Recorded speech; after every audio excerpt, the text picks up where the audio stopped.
Bom dia, meu nome é Enzo e hoje eu vou falar sobre um pouco de direito penal da reabilitação.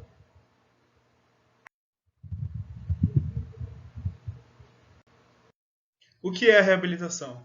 É a declaração judicial de que um condenado cumpriu a sua condenação, estando apto a viver em sociedade, devendo desaparecer os efeitos decorrentes da sua sentença criminal e ser imposto sigilo sobre o seu registro de antecedentes criminais.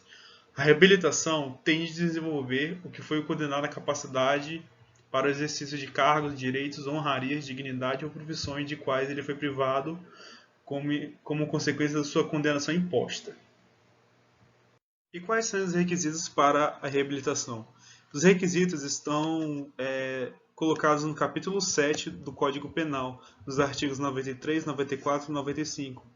Neles fala um pouco sobre a reabilitação e quais são os seus requisitos.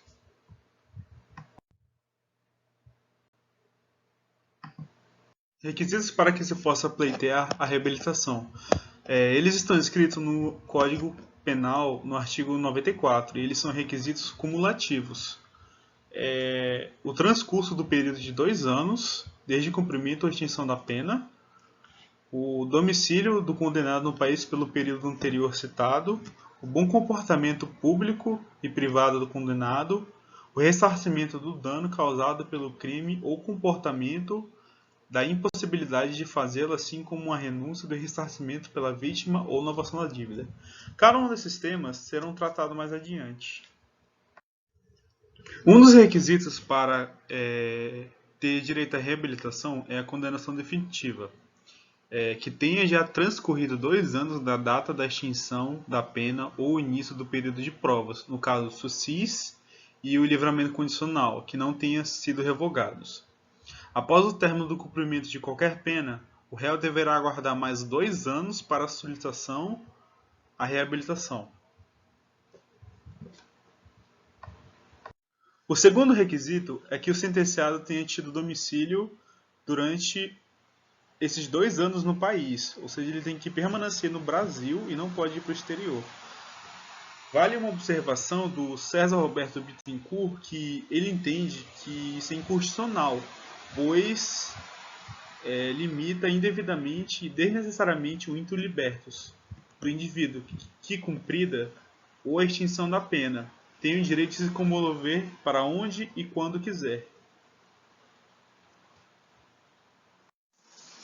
O terceiro requisito é que durante esse prazo o condenado tenha dado demonstrações efetivas de bom comportamento público e privado. Mas como é que ele demonstra esse bom comportamento? Demonstra-se com testemunhas ou com qualquer tipo de declaração, como emprego ou estudos, entre outras coisas.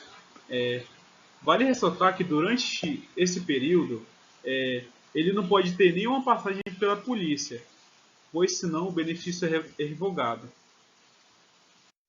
O quarto tópico seria que tenha ressarcimento da vítima do crime ou que demonstre impossibilidade de fazê-lo, ou ainda que exiba documento no qual a vítima renuncie a indenização ou a novação da dívida.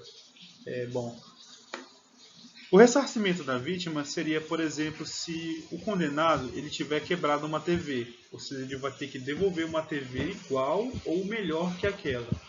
Mas existem casos que é impossível de se ressarcir. Por exemplo, imagine um quadro de um pintor que já faleceu há muito tempo. E aí o apenado vai e causa danos a esse quadro, rasgando ele ou manchando ele. O que se tornaria impossível de ressarcir, pois o pintor já teria falecido. Existe também a renúncia da vítima, que ela pode renunciar àquilo que o condenado fez. Mas isso é quase impossível de acontecer. Mas pode acontecer, mas é quase impossível. E também existe também a novação. A novação é quando a vítima ela seria fazer um novo acordo para ressarcir o valor.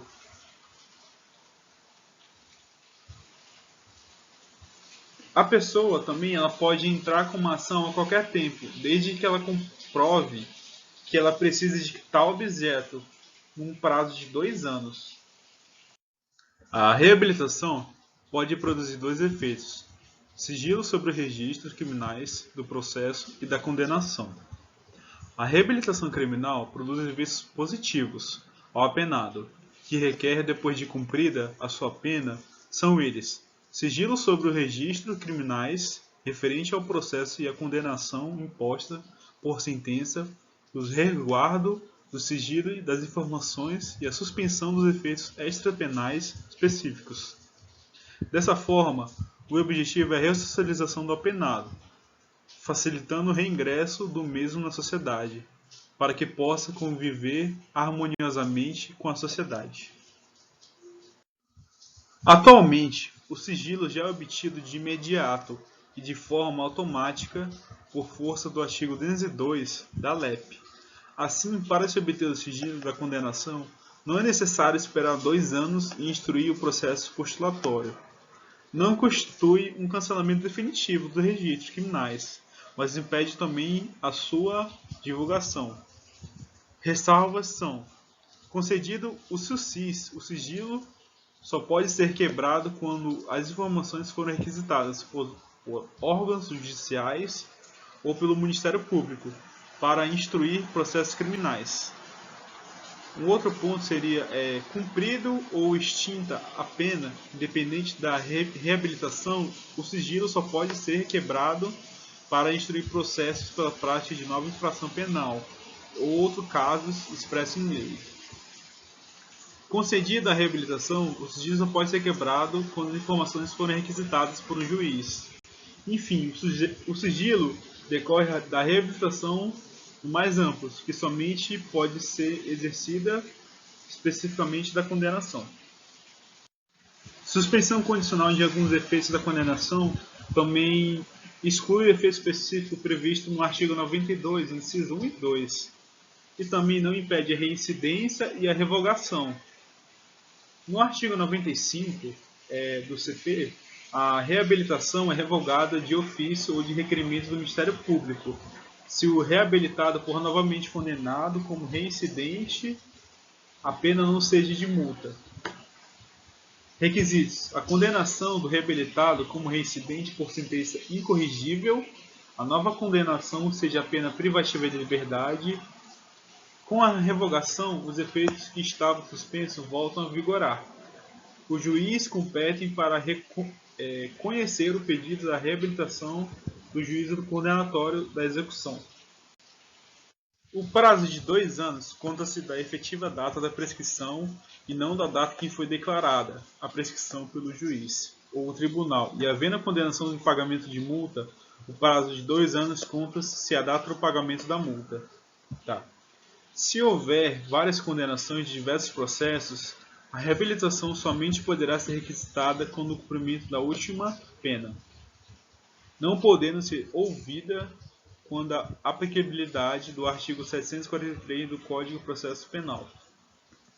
A reabilitação será requisitada ao juiz da condenação após o descurso de 4 a 8 anos, pelo menos, conforme se trata de condenado ou reincidente, contando de dia que houver terminada a execução da pena principal ou da medida de segurança detentiva, devendo requerer indicar as comarcas em que haja resíduo daquele tempo. Em relação à competência da reabilitação, é do juiz de primeira instância, que condenou o réu, e para que lhe seja feito o pedido, seja necessária a capacidade póstula, ou seja, somente deve ser realizada pelo advogado.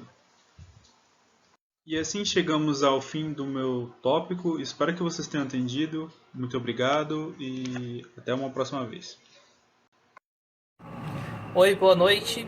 Meu nome é Irlan e eu vou falar sobre o processo penal público. Primeiramente, a gente tem que falar o que é um processo penal. O processo penal é o direito de provocar o Poder Judiciário com o objetivo de alertar sobre uma infração penal. A ação penal é tratada no artigo 100 ao 106 do Código Penal. A ação penal pública, em regra, deve ser iniciada pelo Ministério Público e está prevista no artigo 129 da Constituição Federal, no seu inciso 1º. Quando o processo criminal é iniciado pelo Ministério Público, falamos que, em regra, que é uma ação penal pública. O artigo 129, no seu inciso 1º, fala o seguinte: são funções do Ministério Público, primeiro, promover privativamente a ação penal pública na forma da lei. Também tem o artigo 100 do Código Penal, que fala que a ação penal é pública, salvo quando a lei expressamente a declarar privativa do ofendido. Bom, na ação penal pública, nós temos o princípio da obrigatoriedade, que fala do dever de agir do Ministério Público, ou da obrigatoriedade do Ministério Público em oferecer uma denúncia, quando ele vê algum crime acontecendo, né? Desculpa, já aconteceu. Quando o Ministério Público inicia uma ação penal, ele oferece uma denúncia, diferente da ação penal privada, que é uma queixa-crime. Então, quando o Ministério Público ele vai iniciar uma ação penal, ele a primeira peça inicial que ele vai fazer é a denúncia. Temos os princípios da ação penal, que primeiramente é a indisponibilidade. O Ministério Público ele não pode desistir da ação que ele propôs. Temos a oficialidade, que quem propõe a ação pública é o Ministério Público, do Estado ou federal. A intranscendência, que não é possível que a pena seja passada para outra pessoa. A obrigatoriedade, que na peça tem os elementos legais, prova da ocorrência do crime e indícios da autoria do crime. E o Ministério Público é obrigado a denunciar quando tiver todos esses elementos. Temos também a legalidade, que no cumprimento funcional, observadas as condições da lei, o órgão público deve fazer valer a exigência punitiva. Então ele deve colocar a pena que deve ser aplicada à infração, tá? E na ação penal nós temos dois tipos, né, de ação, que é a incondicionada e a ação pública condicionada. A ação penal pública incondicionada é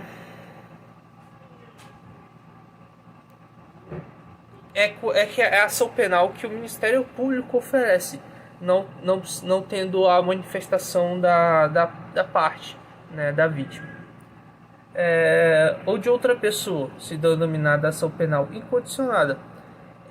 Essa é a regra geral, que normalmente o Ministério Público deve iniciar uma ação penal pública. Essa é a regra geral.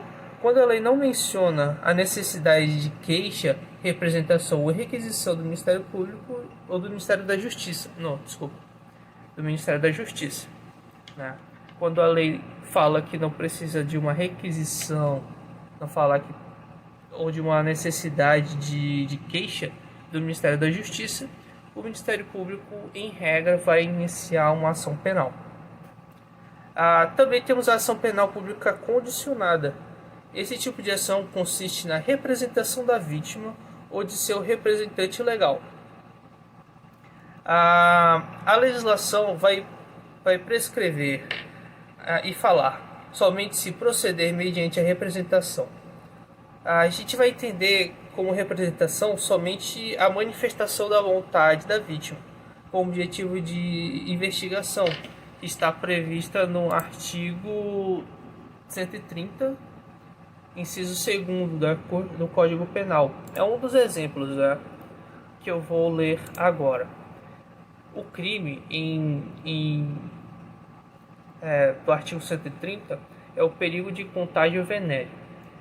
O artigo 130 fala o seguinte: expor alguém por meio de relações sexuais ou qualquer ato libidinoso a contágio de moléstia venérea de que sabe ou deve saber que está contaminado, e no parágrafo 1º fala: se a intenção do agente é transmitir a moléstia ou a doença, a pena de reclusão de 1 a 4 anos e multa. E o alvo, né, que a gente está falando, é o parágrafo 2º, que fala: somente se proceder mediante representação. E o que seria essa representação? Seria a vontade, a manifestação da vítima de oferecer como objetivo a investigação do crime. Artigo 130, parágrafo 2º. Também vamos ter alguns tipos de representação, né? Como se a vítima for maior de 18 anos. Pode ser a representante legal, pode ser ela mesma, ou se tiver condições, se não tiver condições, sanidade ou algo do tipo, pode ser nomeado um procurador com os poderes especiais para representar essa pessoa. E se a vítima for menor de idade? Se a vítima for menor de 18 anos, enferma mental no caso, né, ou retardada mental, caso não tenha um representante legal ou interesse comum pela ação, o juiz nomeará um curador especial para representar essa pessoa que não tem condições de responder por ela mesma. Também temos o CAD, que caso a vítima tenha morrido ou está ausente judicialmente, o representante dessa vítima, né, que não está presente judicialmente ou morreu, pode ser o cônjuge, pode ser os ascendentes, descendentes ou irmãos.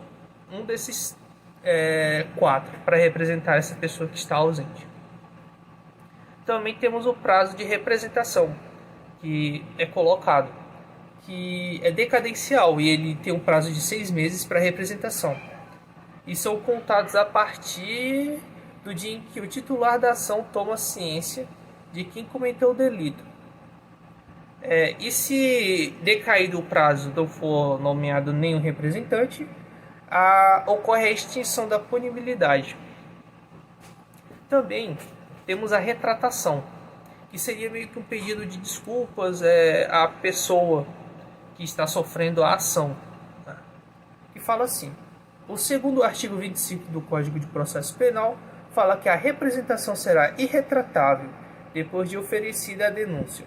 Ou seja, se o ofendido opta antes do oferecimento da peça acusatória a voltar atrás e assim impedir o início da ação penal, ele não vai sofrer as sanções e fica isento da pena, porque a pessoa que foi acusada injustamente, ela pode depois, num processo diferente, oferecer uma denúncia de calúnia ou difamação contra a pessoa que acusou injustamente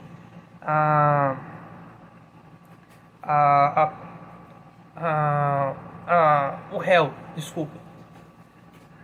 Falando sobre a extinção da punibilidade, no caso contra a retratação, o artigo 107 traz que extingue-se a punibilidade pela prescrição, decadência ou perempção.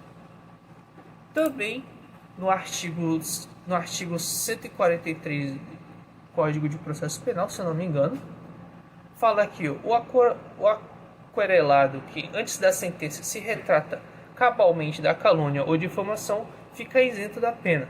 E o seu parágrafo único fala: nos casos em que o querelado tenha praticado a calúnia ou difamação utilizando-se de meio de comunicação, a retratação dá-se assim desejar ao ofendido pelos meios que praticou a ofensa. Também temos o artigo 25 do Código de Processo Penal, que fala: a representação será irretratável depois de oferecida a denúncia. Quer dizer que, quando oferecido a denúncia, a peça inicial, a representação, no caso o representante, ele não pode se retratar, ele não pode pedir desculpa, então ele vai depois, se for provado ao contrário, e o réu quiser entrar com um pedido de indenização, no caso de calúnia ou difamação, ele pode, e o representante vai sofrer a ação penal prevista. Então é isso. Muito obrigado e boa noite. Olá, eu me chamo Luiz e vou falar um pouco acerca dos princípios da ação penal privada. Em primeiro lugar, nós temos o princípio da oportunidade. O princípio da oportunidade, ele é basicamente o oposto do princípio da obrigatoriedade, que é utilizado para reger a ação penal pública, uma vez que o exercício da queixa ele é facultativo. Sendo a titularidade da vítima, exercerá somente se entender oportuno e promoverá a ação penal privada, pois na ação penal privada sempre vai prevalecer a vontade do particular sobre a vontade da sociedade, porque o valor maior sempre é para a vítima. Em segundo lugar, nós temos o princípio da disponibilidade. O da disponibilidade, ele é o oposto também do princípio que rege a ação penal pública, o princípio da indisponibilidade. Uma vez que iniciada a ação penal privada, poderá o requisitante desistir dela, seja por meio do perdão aceito ou da perempção. E por último, nós temos o princípio da indivisibilidade. Nesse princípio, deve promover a ação penal privada em face de todos os ofensores. Não tem como escolher um ou alguns e excluir os outros. Ou seja, tem que ser tudo igual.